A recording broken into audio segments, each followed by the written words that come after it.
ज्ञात करने के लिए यूक्लिड विभाजन एल्गोरिथम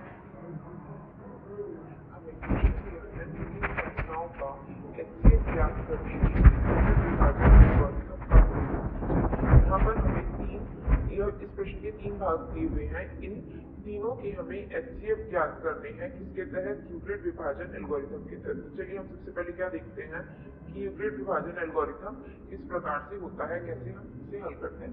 यूक्लिड विभाजन एल्गोरिथम के लिए अगर हमारे पास a तथा b दो संख्या दी हुई है जिसमें a का मान b से बड़ा है, तब हम क्या करते हैं, a बराबर b क्यू धन r का यहाँ पर से हम मान लेते हैं।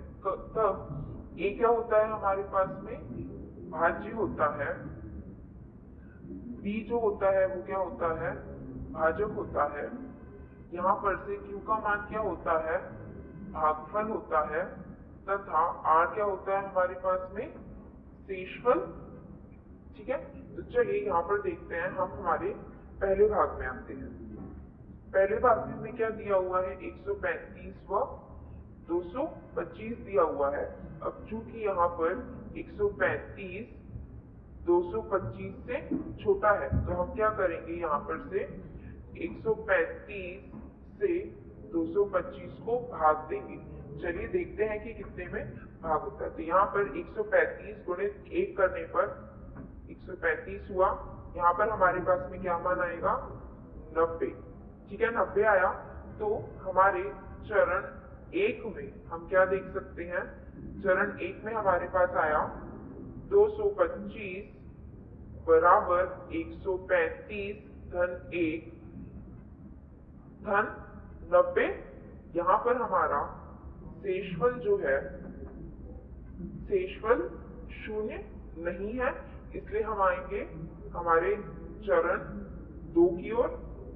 चलिए, तो चरण 2 में हम क्या करेंगे, हमारे पास जो ये वाला जो मान है, जो चरण 1 का भाजक है, उसे हम भाग देंगे किससे? हमारे चरण 1 के शेषफल से।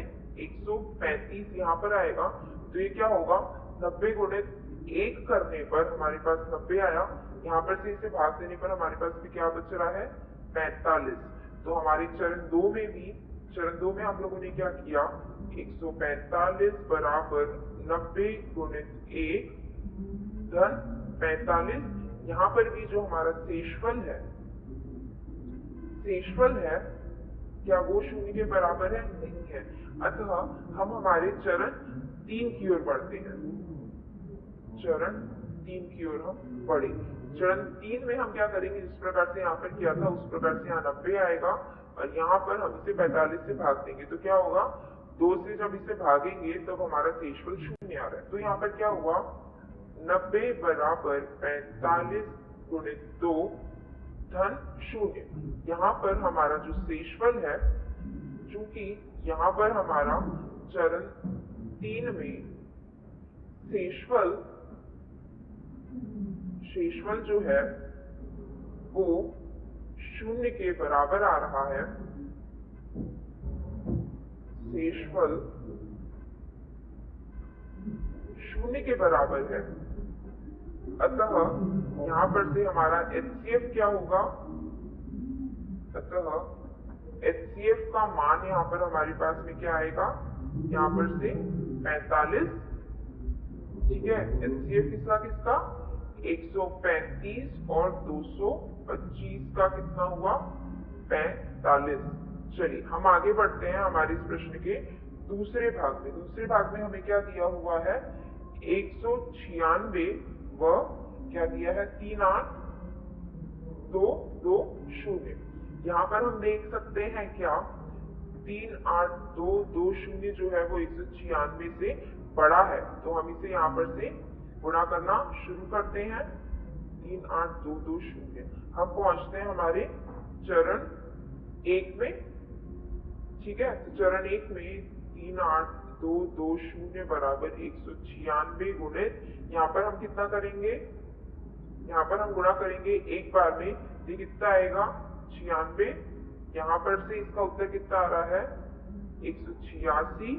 और यहाँ पर से 2 इस प्रकार से करेंगे तो यहाँ पर उत्तर आएगा 9। यहाँ पर से इसे जब हम गुणा करके जब यहाँ पर हमारा उत्तर आएगा तो क्या होगा? 1764।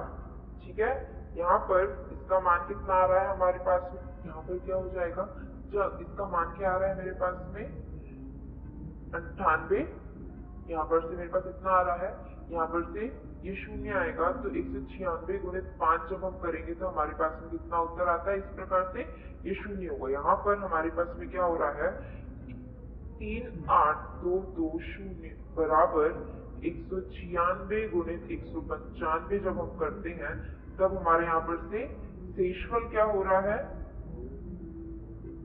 शेषफल हमारा शून्य आ रहा है। अतः हमारा इस प्रश्न का जो HCF है, जो कि क्या है 196 और 38220 का HCF जो है वो कितना आ रहा है हमारे पास में, यहाँ पर ये 196, अतः इसका HCF कितना हुआ 196। यहाँ पर हमें तीसरे भाग में क्या दिया हुआ है, 886 और साथ में 255। ठीक है, यहाँ पर से हम देख सकते हमारे पास में जो 886 है वो 655 से बड़ा है। ठीक है, वो क्या है 655 से बड़ा है, तो हम किस प्रकार से करेंगे 255 और यहाँ पर हमारे पास में क्या आ जाएगा गुणित में 886 इस प्रकार से। ठीक है, अब यहाँ पर हमारे पास में क्या हो जाएगा 255 में जब हम 3 गुना करेंगे तब हमारे पास में आएगा 765, जिसमें से हम क्या कर सकते हैं यहाँ पर 102।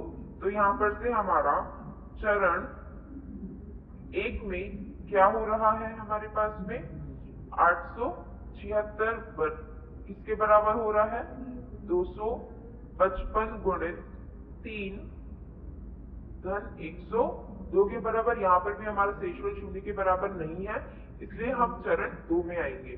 तो इस प्रकार से हम लोगों ने इसे लिखा। अब चूंकि हमारा शेषफल यहाँ पर से शून्य नहीं है, इसलिए हम बढ़ते हैं चरण 2 की ओर। चरण 2 में हम क्या करेंगे 102 से हम 255 को भाग देंगे। ठीक है, 255 को भाग देने पर ये क्या होगा 2 बार में कितने में आएगा 204। तो यहाँ पर हमारा शेषफल कितना आ रहा है 51। तो हम इसे किस प्रकार से लिखेंगे 255 बराबर 102 गुणित 2 धन 51। अब चूंकि हमारा चरण 2 में शेषफल वापस से शून्य नहीं है, तो हम बढ़ते हैं चरण 3 की ओर। हमें ये चरण तब तक बढ़ाते जाना जब तक हमारा शेषफल शून्य नहीं आता, इसलिए हम लोग बढ़े चरण 3 की ओर। अब मैं क्या करूंगी 51 से 102 को भाग दूंगी। 102 को भाग देने पर यहाँ पर 51 गुणित 2 करने पर हमारे पास में क्या उत्तर आता है 102। हमारा शेषफल शून्य है, इसे मैं क्या कैसे लिखूंगी 102 बराबर 51 गुणित 2 धन 0। अब चूंकि चरण 3 में जो हमारा शेषफल है वो शून्य है, अतः HCF किसका 876 और 255 का क्या होगा, यहाँ पर से जो हमारा आया है वो क्या है 51। यहाँ पर से हमारा HCF कितना आ रहा है बराबर 51। ठीक है, तो हमारे इस प्रश्न के तीनों भाग का हमें HCF मिल गया है। पहले का कितना आ रहा है हमारे पास में HCF, पहले भाग का हमारे पास में HCF आ रहा है 45, दूसरे का आ रहा है हमारे पास में 4 और तीसरे का 51। ठीक है, यहाँ पर से इसका आया 45, इसका आया 4 और इसका हमारे पास में